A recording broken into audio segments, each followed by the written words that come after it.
Hello friends, welcome to study group Pathshala. मैं उल्लास और आज की क्लास में हम डिस्कस करेंगे कि इम्पोर्टेंट निबंध को। ये निबंध होगा नोटबंदी पर यानी विमुद्रीकरण पर। राइट दोस्तों, तो ये टॉपिक काफ़ी ज़्यादा इंपॉर्टेंट होगा आप सभी के लिए। इसको आप जरूर तैयार करिए। एसएससी के सभी डिस्क्रिप्टिव एग्जाम्स के लिए, साथ ही साथ बैंक से रिलेटेड एग्जाम की तैयारी कर रहे हो तो भी आप कर सकते हो। राइट, और इसकी कंप्लीट प्लेलिस्ट को देख लीजिएगा। जितने भी इंपॉर्टेंट टॉपिक्स हैं वो सभी आपको मिल जाएंगे प्लेलिस्ट में। तो उसका लिंक डिस्क्रिप्शन में दिया गया है, वहाँ से जाके आप उनको देख सकते हो।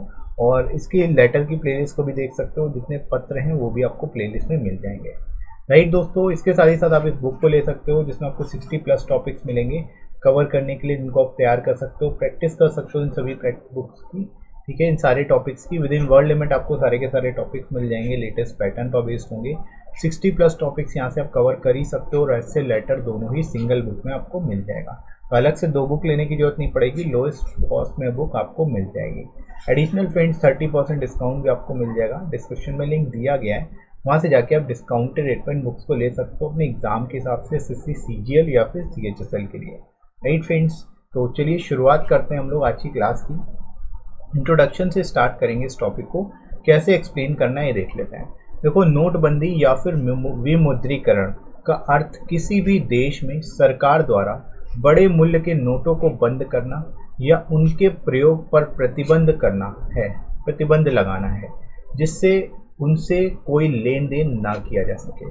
दोस्तों, आप सिंपल भाषा में, साधारण सिंपल लैंग्वेज में बता सकते हो नोटबंदी या विमुद्रीकरण का मीनिंग क्या होता है कि जब सरकार द्वारा जो बड़े मूल्य के नोट होते हैं उनको बंद कर दिया जाता है या उनके चलन पर प्रतिबंध लगा दिया जाता है, तो उसको हम लोग क्या बोलते हैं? उसको हम लोग विमुद्रीकरण या फिर नोटबंदी बोलते हैं। ठीक है, ताकि उससे कोई भी उन करेंसी से दोबारा कोई लेन देन ना हो सके। राइट, नोटबंदी या विमुद्रीकरण की आवश्यकता किसी भी देश को तब पड़ती है जब देश में काले धन की जमाखोरी और जाली नोटों के कारोबार में अधिकता होने लगती है। ठीक है, यानी कि नोटबंदी कब की जाती है, उसका कारण क्या है, ये आप यहाँ पर बता सकते हो कि जब देश में जब काला धन बढ़ जाता है, काले धन की जमाखोरी होने लगती है, ब्लैक मनी बढ़ जाता है और जाली नोट भी बढ़ जाते हैं, काउंटरफिट करेंसी जो है वो काफ़ी ज़्यादा होती है इन मार्केट में। उस केस में उसको ख़त्म करने के लिए नोटबंदी की जाती है या फिर विमुद्रीकरण किया जाता है। राइट, तो इस तरह से दोस्तों यहाँ पर आप बता सकते हो इसके पीछे कारण क्या है उसके बारे में भी। इसके बाद देख लो, 8 नवंबर 2016 को प्रधानमंत्री नरेंद्र मोदी जी ने 500 और 1000 के नोटों की नोटबंदी या फिर विमुद्रीकरण की घोषणा की। यहाँ पर आप बता सकते हो 8 नवंबर 2016 को प्रधानमंत्री नरेंद्र मोदी जी ने 500 और 1000 के नोटों को बंद कर दिया, नोटबंदी की, विमुद्रीकरण की घोषणा की। राइट दोस्तों, तो यहाँ पर आप शुरुआत में एक्सप्लेन कर सकते हो उसके बारे में। राइट, आगे दोस्तों बढ़ते हैं हम लोग बॉडी सेक्शन में। विमुद्रीकरण हमारे भारत देश के लिए कोई नई बात नहीं है। ठीक है, यानी कि पहली बार ऐसा नहीं है कि विमुद्रीकरण फर्स्ट टाइम हो रहा हो, पहले भी हो चुका है। ठीक है, भारत में पहली बार साल 1946 में 500, 1000 और 10,000 के नोटों को बंद करने का फैसला लिया गया था। राइट, तो यहाँ पर आप बता सकते हो ये फर्स्ट टाइम नहीं है हमारी कंट्री के लिए जो हम लोग डिमोनेटाइजेशन फेस कर रहे हैं। राइट, इसके बाद देख लो, 1978 में मोरारजी देसाई की जनता पार्टी सरकार ने एक कानून बनाकर 1000, 5000 और 10,000 के नोट बंद कर दिए थे। तो यहाँ पर आप ये भी बता सकते हो 1946 में, 1978 में 2 बार पहले और विमुद्रीकरण हो चुका है।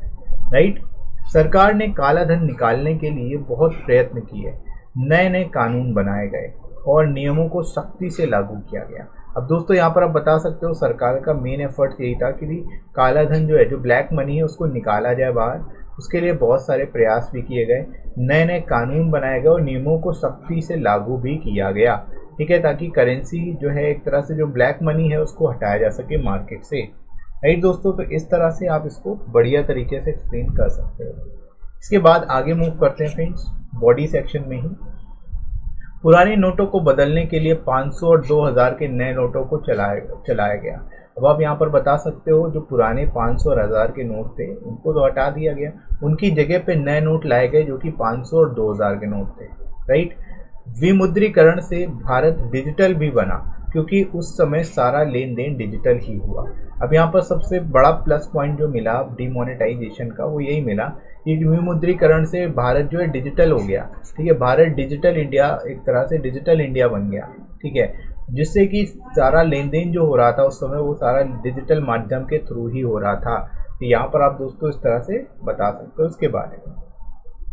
इसके बाद देखो, अगर नोटबंदी के लाभ नज़र आते हैं तो उसकी कुछ हानियां भी उसके साथ साथ चलती आई। देखो, कुछ इसके लाभ थे तो कुछ हानियां भी थी। तो हर चीज़ के कोई भी कॉन्सेप्ट हो, अगर उसके कुछ लाभ होते हैं तो उसके कुछ हानियां भी होती हैं। वही केस यहाँ पर भी था। नोटबंदी के कुछ लाभ नज़र आए तो उसके साथ ही साथ उसकी कुछ हानियां भी हैं। ठीक है, जैसे कि आम आदमियों को रोज़मर्रा की ज़िंदगी में तकलीफ हुई। देखो, यहाँ पर सबसे ज़्यादा प्रॉब्लम जो है कॉमन लोगों को ही हुई, जो आम आदमी थे, क्योंकि उनको लाइनों में लगना पड़ता था। ठीक है, तो ये सबसे बड़ी प्रॉब्लम थी जो कि यहाँ पर बताई जा सकती है। इसको यहाँ पर आप बता सकते हो। राइट फ्रेंड्स, इसके बाद आगे बढ़ते हैं हम लोग कंक्लूजन में। तो यहाँ पर आप बता सकते हो इसी बात को कि बैंकों और एटीएम के सामने घंटों लाइन में खड़े रहना, अस्पताल का बिल, बिजली का बिल, किराए की समस्या और बहुत सी समस्याओं का सामना करना पड़ा लोगों को। ठीक है, यानी कि ये सारी समस्याएं थी जो उस समय बहुत ही ज़्यादा प्रॉब्लमेटिक बन चुकी थी और लोगों को काफ़ी ज़्यादा इनका सामना करना पड़ रहा था पैसे की किल्लत होने की वजह से, क्योंकि लोगों के पास नोट्स नहीं थे, करेंसी नहीं थी। राइट, तो ये इस तरह से दोस्तों आप यहाँ पर इस चीज़ को एक्सप्लेन कर सकते हो। इसके बाद देखो, विमुद्रीकरण की योजना उतनी सफल नहीं रही जितनी होनी चाहिए थी, लेकिन फिर भी काफ़ी हद तक इससे फ़ायदा हुआ है। ठीक है, यहाँ पर आप दोस्तों बता सकते हो कंक्लूड करते हुए कि विमुद्रीकरण से उतना, हालांकि उतनी सफल नहीं हो सकी जितनी होनी चाहिए थी, लेकिन फिर भी काफ़ी हद तक इससे फ़ायदा हुआ। काफ़ी हद तक हमारी इकोनॉमी जो है वो डेवलप भी हुई इससे, क्योंकि सारा जो लेन देन हुआ वो डिजिटल माध्यम के थ्रू हुआ। और डिजिटल इकोनॉमी हमारा जो भारत है एक तरह से डिजिटल की ओर डिजिटली आगे बढ़ने लगा इसकी वजह से।